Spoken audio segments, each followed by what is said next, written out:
Welcome to AI Paper Slop. Today's paper is OmniScientist, an end-to-end omni-modal AI scientist. And here's the bottom line up front for you. Current automated AI researchers are, well, they're workflow complete, but evidence incomplete. Right. I mean, they can write the code, they can run the statistical tests, draft a polished manuscript, but they are essentially legally blind. They rely entirely on pre-computed text summaries of data. Yeah, exactly, which is a huge bottleneck. Right. So OmniScientist fundamentally changes the game by directly ingesting and analyzing raw heterogeneous data. We're talking 3D point clouds, seismic waveforms, raw video. Because it can actually observe the raw physical evidence itself, it formulates significantly different and, frankly, more profound scientific discoveries. It's a massive paradigm shift. It really is. So for this deep dive into the sources, we're unpacking exactly how the OmniScientist architecture pulls this off. We'll look at the deterministic code loops that, prevent it from hallucinating, and how giving an AI eyes actually changes the very nature of the hypotheses it generates. Yeah, because the transition we are seeing here is, it's the shift from an AI reading a human's lab notes to the AI actually standing in the lab observing the experiment itself. Ooh, I like that way of putting it. Well, if you look at state-of-the-art systems right now, like co-scientist, they operate through this really heavy filter. They interface with information through pre-chosen text or code or, scalar labels. So it's all processed before the AI even touches it. Exactly. So if you, as a researcher, have a highly complex piece of data, say a multi-channel seismogram, or maybe a microscopy image showing intricate cellular structures, that raw data gets serialized into a text caption, or a flat feature vector, long before the AI ever sees it. Right. So someone, or I guess more likely just the basic pre-processing script, has already looked at the data and decided what is important enough to write down. Which is a massive problem for objective discovery, right? When you do that, you basically strip away the decisive structural relation. Because you're summarizing. Yeah. If the data is spatial, temporal, cross-channel, converting it into a text caption just hides the subtle anomalies. You lose local morphology. You lose the exact temporal order of events. Wow, yeah. So you're inheriting human bias. You are inheriting human bias, or just the limitations of whatever simple script generated that summary before the scientific inquiry even begins. The AI is trapped, essentially. Can only ask questions about the features that survived that initial interface bottleneck. I like to think of this like trying to write a critical review of a movie by only reading its IMDb plot summary. Oh, that's a good analogy. Right. Rather than actually sitting down and watching the film, you might get the basic facts, who the characters are, the main plot points, but you miss all the visual subtext. All the nuance. Yeah. Yeah. The cinematography, the subtle acting choices. You simply cannot write a groundbreaking, insightful review because you literally have not seen the movie. You're just remixing someone else's summary. That maps perfectly to the technical problem the OmniScientist framework is solving. It uses this thing called a perception layer, which allows the AI to finally watch the movie, so to speak. But, doing that across every scientific discipline has to be computationally daunting. Oh, absolutely. Yeah. So the system groups scientific evidence into 4 discipline-independent families to handle this cleanly. Okay, what are they? First, you have perceptual, which handles your images, 3D structures, and audio. Second is symbolic, so covering formulas and knowledge graphs. Makes sense. Third is quantitative statistical, which manages tabular data and distributions. And finally, procedural, which tracks trajectories or, agent traces. In total, the architecture natively supports 12 different modalities. Okay, wait, I have to pause you there. Because anyone listening who works with machine learning infrastructure is immediately doing the math on compute costs right now. Yeah, the API bills. Exactly. Feeding raw video or highly dense 3D point clouds directly into an LLM context window sounds incredibly expensive. How does the system avoid just choking on the token count or burning through your entire budget on a single experiment? It's a great question. The architecture uses a highly targeted visual budget to solve exactly that. Yeah. It doesn't just blindly dump a video or a massive high-resolution image into the context window. Oh, so it's selective. Very. It dynamically balances compute by prioritizing native numeric analysis first. Let's say it is analyzing an audio waveform. Okay. Instead of immediately plotting that wave visually and asking a vision model to look at the image, the system might first use registered Python tools to extract fast Fourier transform peaks directly from the raw numbers.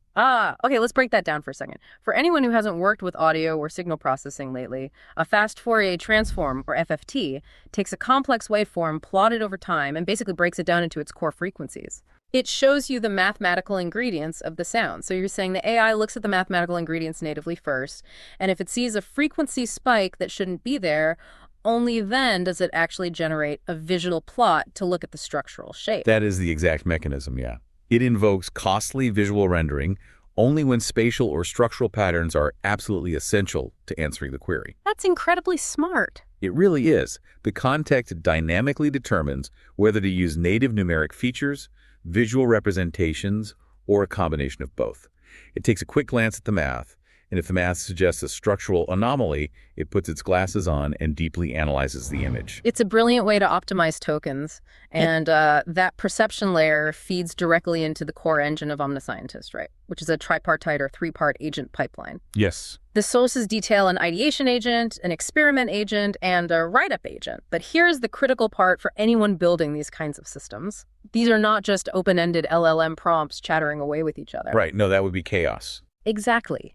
The open-ended reasoning is tightly wrapped in strict deterministic code loops. The deterministic wrappers do the heavy lifting for reliability here. If you just ask an LLM to do science, it will competently invent a p-value or just hallucinate a data set out of thin air. Oh, 100%. We've all seen it happen. Yeah. To prevent this, the ideation stage relies on a structured REACT loop. REACT stands for reasoning and acting. It forces the LLM to interleave its internal chain of thought with actual environment actions. So it's actually doing things, not just thinking. Right. The agent inventories the materials provided, then actively queries the OpenAlex database to review existing literature. It proposes 5 different candidate ideas, assesses them for novelty and feasibility, and selects one to pursue. See, I've built simple React agents before, and the danger is they can get stuck in loops or they become wildly overconfident about their own ideas. How does the system keep this ideation agent grounded? A deterministic code check actually intercepts the output before it can proceed. It mechanically verifies that the proposed hypothesis is structurally complete, that it's executable in Python code, and that it doesn't require a physical wet lab experiment. Because obviously an AI can't go mix chemicals in a beaker. Right, exactly. It also acts as an automated peer reviewer to temper that LLM overconfidence you mentioned. For instance, if the LLM drafts a claim saying, this is the first ever study of its kind. Which they always do. They always do. Yeah. The deterministic code flags that absolute language and forces a rewrite to something mathematically defensible, like this appears underexplored based on the OpenAlex search. That is fantastic. It literally forces the AI to tone down its own marketing hype. Yeah. So once the hypothesis passes that gate, we move to the experiment stage. The agent writes Python code, runs tests in a controlled sub-process environment, and inspects the results. And it's often using that same perception layer we talked about earlier to physically look at the plots it just generated. This is where the paper introduces the rigor check, which seems like a massive, non-negotiable gatekeeper. The rigor check is arguably the most important safety mechanism in the entire pipeline. First, it verifies real execution. It actually parses the system logs to ensure the agent actually accessed the underlying data and ran the calculation. So it can't just pretend it ran it. Exactly. It prevents it from just using its predictive text capabilities to hallucinate what the standard output should look like. Which is a very real problem. If you've ever spent hours debugging with a coding assistant, you know they will sometimes just print out the exact expected success message without actually running the complex array operation. Oh, absolutely. Yeah. The code stops that dead in its tracks. But it goes much deeper into statistical validity. It enforces multiple comparison corrections. Okay, tell me more about that. Well, when a coding agent is debugging and iterating, it might run 20 different statistical tests trying to find a significant correlation. The rigor check code counts all the attempted tests in the execution trace. No. Yeah. It then dynamically adjusts the statistical significance threshold, similar to a Bonferroni correction, to account for the fact that if you run enough random tests, something will look significant by pure chance. So it mathematically prevents Precisely. Yeah. It mathematically prevents packing. That is a level of rigorous accounting that honestly many human researchers struggle to maintain. And on top of preventing packing, it executes an anti-HARKing check. Yes. For those who don't know, HARKing stands for hypothesizing after the results are known. It's basically the cardinal sin of taking a random, unexpected correlation you found in the data and retroactively pretending that was your primary hypothesis all along. And we know LLMs would love to do that. So the system actively monitors the temporal order of claims. It checks if the headline finding the agent is trying to push actually stems from the primary tests established during the pre-registered ideation phase. Wow, that's strict. It is. If the agent stumbles upon a random correlation and tries to elevate it into the main hypothesis, the deterministic code rejects it. It forces the system to either honestly report a null result for its original hypothesis, or it throws the entire process back to the beginning for re-ideation. It physically cannot publish a paper where the headline doesn't match the pre-registered intent. That is incredible. And that leads to the final stage, right? The write-up. Yep. The agent adapts the final manuscript to 5 different domain styles, so a machine learning paper reads differently than a biomedical paper. But I'm kind of stuck on the mechanics of the claim check wrapper here. Okay. How exactly do you write deterministic Python code that parses an LLM's natural language paragraph to ensure the numbers perfectly match a static trace? We all know LLMs massage numbers to sound better in text. Right. Well, it avoids relying on fuzzy natural language processing to grade the text. Instead, the framework forces the write-up agent to output structured data. Every quantitative claim drafted in the text must be bound, via formatting, back to a specific variable or output logged during the experiment phase. So there's a hard link. A hard link. The deterministic code parses the abstract syntax tree and the execution logs to verify that if the text claims an accuracy of 83.8%, that exact numeric value was natively generated in the final validated script execution. If the mapping fails, the draft is rejected. Okay, so the architecture is incredibly robust. We have raw multimodal perception bounded by strict deterministic code loops to enforce actual scientific rigor across ideation, experimentation, and write-up. That's the formula. But, theoretical architectures are only as good as their real-world application. What does this actually achieve in practice when you turn it loose on raw data? The empirical results are staggering. The researchers tested OmniScientist on a 36-case demonstration suite spanning 5 completely different disciplines. You've got physical sciences, earth and space, life and medical, agricultural, and engineering. That's a huge spread. It is. The datasets ranged from 12 symbolic regression equations all the way up to a biomedical knowledge graph with 5 million edges. And using Anthropic's Sonnet 5 as the primary reasoning backbone, the system achieved a 100% completion rate. Wait, 100%? 100%. In all 36 cases, it went from raw data to a compiled, rigorously checked PDF. 100% completion across 5 entirely different domains without changing the underlying engine. I mean, that proves the architecture scales. Right. But numbers and completion rates are sort of abstract. I want to know about the mechanism of discovery. Sure. Walk me through a specific, tangible example of a breakthrough it made purely because it could see the data. Okay. The seismology case using the STED dataset perfectly illustrates this. The STED dataset contains 3 component broadband seismograms. Okay. These are sensors measuring ground velocity across 3 physical axes, vertical, north-south, and east-west. The dataset is roughly divided into actual earthquake signals and ambient background noise. Got it. A traditional AI, working off a text summary or a pre-computed feature vector, would blindly accept those labels. But OmniScientist used its perception layer to visually inspect the actual waveforms. So it looked at the raw shape of the wave instead of trusting the metadata label. Yes. And while examining a trace that was explicitly labeled noise, where you would statistically expect just a stationary random background hum, the agent noticed a clear onset and decay envelope. Oh. Yeah, the shape of the wave fundamentally contradicted the label. It saw a pattern that mathematically didn't belong, so what did it do with that observation? It used that structural anomaly to formulate a completely new hypothesis. It asked, what fraction of these noise-labeled traces actually carry coherent transient energy?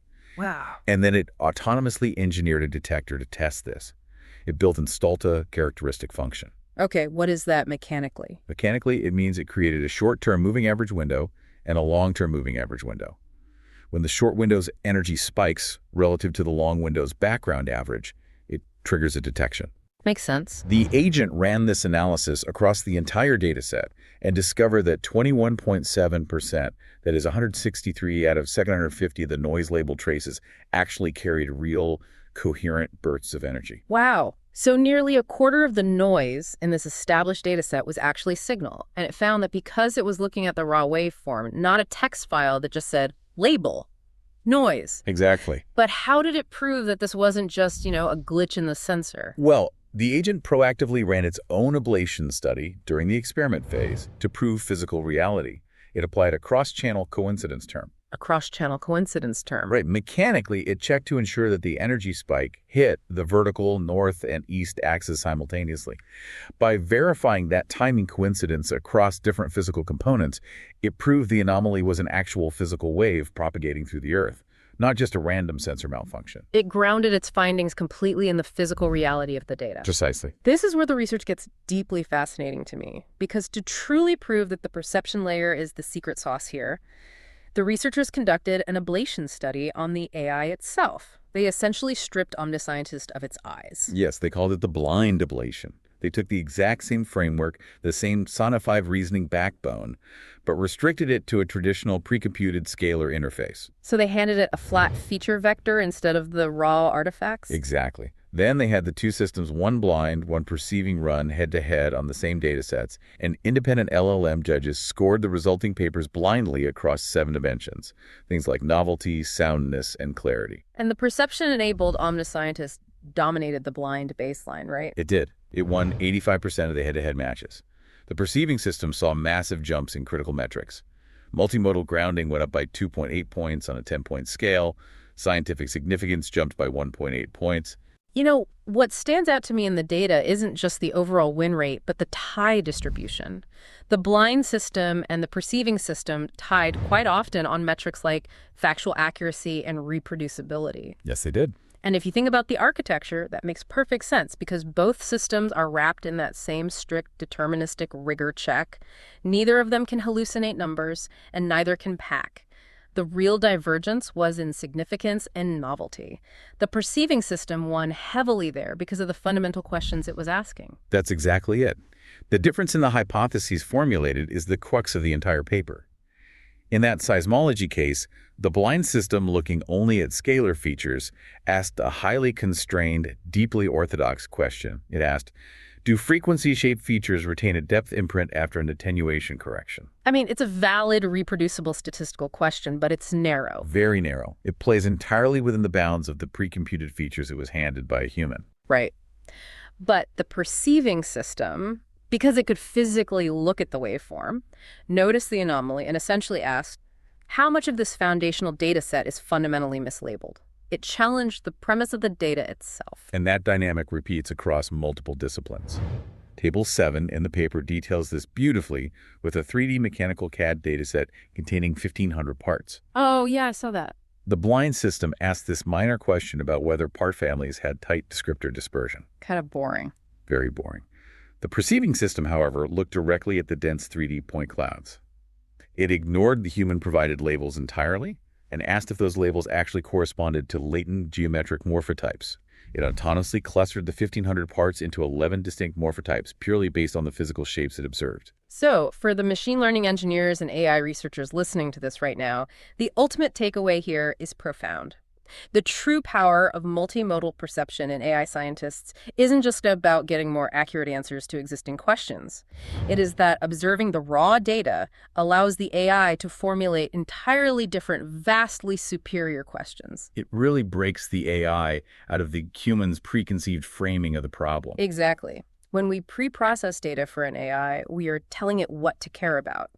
OmniScientist looks at the raw universe of the data and decides for itself what is scientifically significant while using deterministic code to keep its reasoning grounded in reality. It effectively removes the bottleneck of human imagination from the scientific process. This is a massive operational shift for anyone building automated research pipelines. It means the future really belongs to systems that can interrogate the raw evidence across any modality natively. It is an incredible leap forward for automated research, but it also leaves me with a somewhat mind-bending question to chew on as we wrap up. Well, let's hear it. If AI scientists have transitioned from analyzing human summarized text to now observing raw spatial and temporal data like images and audio, just like we do, what happens when we take the next step? Which is what? What happens when we start feeding these omnimodal agents high-dimensional data streams that human senses cannot intuitively perceive? I'm talking about 100-dimensional manifolds or continuous raw quantum state feeds.